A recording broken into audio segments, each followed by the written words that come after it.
First, check your computer storage space. In my case 70 gigabytes. Your external backup drive hard disk or USB needs the same space. Go to search and type control panel and open it. You can see backup and restore, open it. Plug in your external HDD or USB on the computer. Open, set up backup, select your external drive and go next.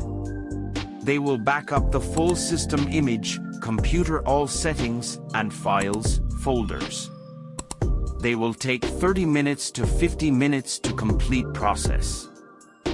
Like, share and follow my Facebook. And subscribe to my YouTube channel, IT Support Pro.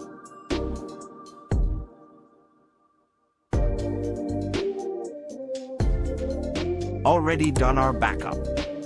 And remove safely your external drive. And check my next video, how to restore a backup drive.